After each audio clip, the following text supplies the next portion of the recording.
Beralih ke informasi selanjutnya, Pengadilan Negeri Cibinong melakukan penyitaan di Villa Prabu Putragus di wilayah Desa Batu Layang, Kecamatan Cisarua, Kabupaten Bogor pada Selasa 18 Januari. Aset yang disita berupa tanah dan bangunan. Penyitaan ini berjalan dengan lancar, dibantu dengan aparatur pemerintah setempat, pihak kepolisian, dan pihak Satpol PP. Informasi selengkapnya akan disampaikan reporter Tribun Bogor, Rahmat Hidayat. Halo Rahmat. Ya, halo, Tini. Rahmat, bisa dijelaskan apa yang menyebabkan kemudian Pengadilan Negeri Cibinong ini melakukan penyitaan? Baik, Tini dan rekan-rekan Tribuners lainnya dapat kami jelaskan bahwa penyitaan yang dilakukan oleh Pengadilan Negeri Cibinong, tepatnya di Villa Prabu Putragus yang berlokasikan di daerah Batu Layang, Kecamatan Cisarua, Kabupaten Bogor, didasari karena faktor utang piutang pemilik pertama. Atas hal tersebut, Pengadilan Negeri Cibinong melakukan eksekusi penyitaan aset lahan tanah dan bangunan. Begitu, Tini. Baik, kemudian berapa jumlah aset yang disita oleh Pengadilan Negeri Cibinong itu sendiri? Ya, jumlah aset yang dilakukan penyitaan oleh Pengadilan Negeri Cibinong yang dilakukan oleh juru sita Pengadilan Cibinong Muhammad Irfan Nurdin, beliau mengatakan bahwa seluas 6.336 meter persegi dengan 3 unit rumah besar dan 4 unit rumah kecil. Hal tersebut sudah dilakukan sesuai dengan prosedur hukum dengan nomor hasil risalah lelang dengan nomor 228-32-2020. Begitu, Tini. Kemudian setelah dilakukan eksekusi penyitaan, apakah saat ini Pengadilan Negeri Cibinong sudah menyerahkan secara resmi? Ya, Tini. Jadi setelah dilakukan eksekusi penyitaan lahan aset tanah dan bangunan oleh Pengadilan Negeri Cibinong yang dilakukan oleh juru sita Negeri Cibinong tersebut, pada hari itu juga Pengadilan Negeri Cibinong langsung memberikan ataupun serah terima kepada pemilik baru, yaitu atas nama Piljah dari pemilik pertama Dini Eka kepada Piljah. Begitu, Tini.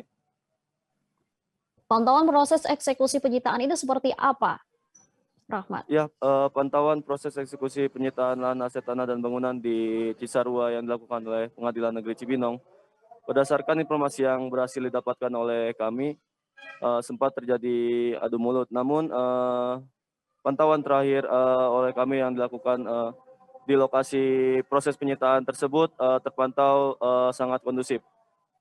Adapun proses eksekusi penyitaan lahan aset tanah dan bangunan di villa tersebut turut dibantu dengan aparat kepolisian setempat, kemudian aparat Satuan Polisi Pamung Praja dan aparat pemerintah setempat. Proses penyitaan eksekusi lahan dan bangunan tersebut berlangsung cukup singkat dan sangat kondusif. Begitu, Tini. Baik, reporter kami telah melakukan wawancara dengan juru sita Pengadilan Negeri Cibinong Muhammad Irfan Nurdin dan berikut hasil wawancaranya. Eksekusi ini dijalankan terkait dengan hasil risalah lelang nomor 2288-32-2020 dan sudah dinyatakan sah secara hukum pemilik lahannya sudah berpindah atas nama Piljah. Ya, sesuai dengan SKN 00631 Batu Layang seluas 6.336 meter persegi. Dari total semuanya berapa? 6.336 meter persegi. Berapa unit itu berbentuk apa? Tanah lagi luas dan bangunan? Ya, jadi sesuai dengan penetapan ya, berikut dengan bahan bangunan yang di atasnya, di atas lahan tersebut, termasuk adalah pemilik mohon. Ada berapa rumah sih yang di ininya yang masuk sitaan tuh? Tiga yang besar, yang kecil-kecil itu ada 4. Semuanya 7 ya. Berikut yang lainnya apa lagi? Iya, misalnya itu aja. Itu aja. Ini proses sampai akhirnya dieksekusi itu berapa lama sih? Dari kan ini lelang ya? Iya, kalau lelangnya itu bukan di kita, jadi itu lewat KPKNL. Iya. Langsung kita hanya menjalankan dari hasil soal lelang aja untuk pengurusannya. Di pengadilannya maksudnya sampai berapa lama itu? Sampai Itu akhirnya?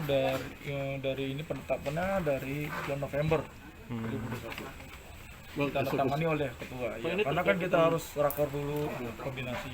Terkait utang berita Iya. Dengan bank gitu besar maksudnya? berapa dari berapa? Kalau untuk besarnya itu karena kita hanya menjalankan pengurusannya saja. Dari siapa ke siapa Pak? Dari Dewi Ekarini kepada Filja. Iya, kayak gitu. Eksekusi ini melibatkan personil dari mana aja? Iya, dari aparat kepolisian, polsek setempat, terus Polres, Babinsa juga ada, Kodim juga ada, polisi militer juga ada, dan lain biasa itu. Pokoknya yang membantu. Dan selanjutnya setelah eksekusi ini akan gimana?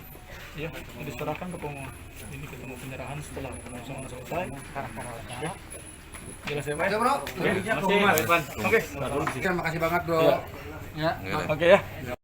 Terima kasih sudah nonton. Jangan lupa like, subscribe, dan share ya.